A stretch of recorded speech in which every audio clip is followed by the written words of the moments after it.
All right. We are back here at Song of the Day, coming to you from the Rock Cave. I'm your host, Mark Pierce. It is Tuesday, Tasty Tunage Tuesday. Hope you're all doing well today. Did you enjoy yesterday's episode? Last Summer on Earth concert, so good. Bare Naked Ladies, Toad the Wet Sprocket, Gin Blossoms. Catch it if you can. What are we talking about today? Well, first of all, we are so excited, my wife and I. After a 2-year wait, we are finally going to see Roger Waters' This Is Not a Drill tour in Boston tonight. We are super excited. Those of you who know us know this is not our first rodeo when it comes to Roger Waters. This might be close to the 10th time we've seen him in concert. And we are just so excited. It's because all of his tours have been that good. And we've just been waiting, bought these tickets 2.5 years ago. We also have tickets to Albany the week after that. I hoping we can make it to that as well, but we are looking forward to it. He's always doing something new and different with his shows, always something visually just stunning.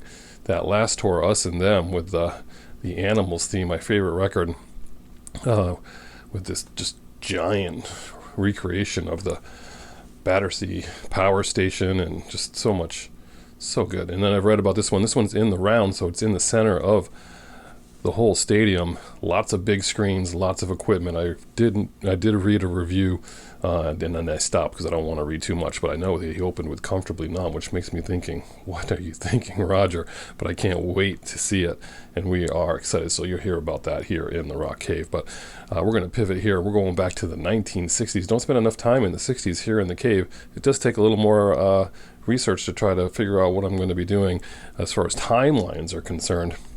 But really, I should just be picking some of my favorite songs from the 60s. So I'm going to try to make that happen and make sure I throw some more 60s stuff in there. What are we talking about today? I heard this the other day, and I said, you know what? That's what we're doing. We're covering that one. We're talking about the song Do Wah Diddy, originally called Do Wah Diddy Diddy, by the way, written by Jeff Barry and Ellie Greenwich, who wrote all kinds of songs in the 60s. But they're coming off of Da Do Ron Ron from the Crystals, and they said, oh, well, someone said, oh, that was gibberish gold, and they wanted to capitalize on that gibberish gold, so they somehow came up with this.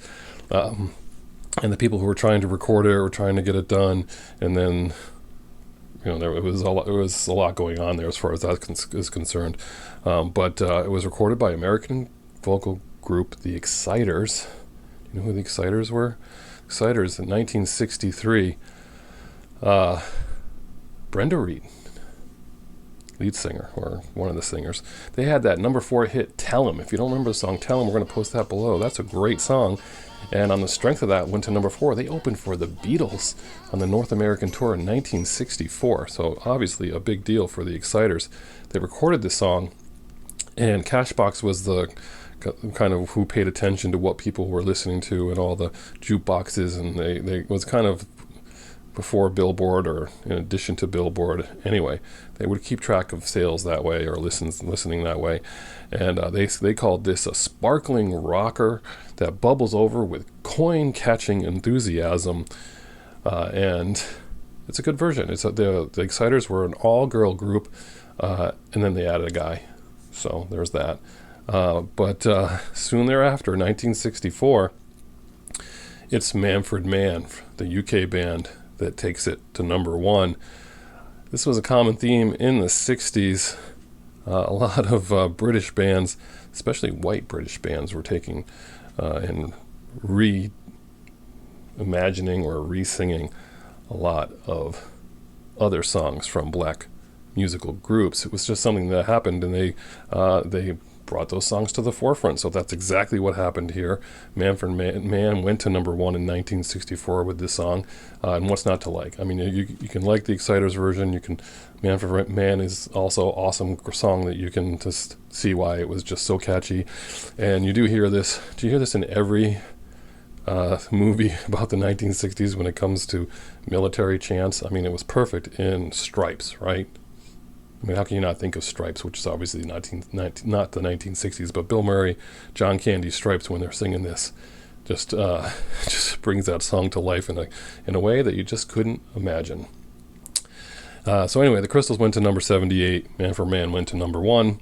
But that's your song of the day. Do Wah Diddy. This one you can just sing. It's just fun. It's a great song. And again, we're going to try to spend some more time in the 60s on and off here in the Rock Cave as we park ourselves usually in the 80s.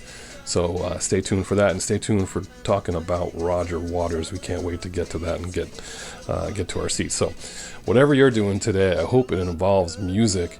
And as usual, I'll catch you on the flip side. Good, you look fine, and I nearly lost my mind. Before I know it, she was walking next to me singing.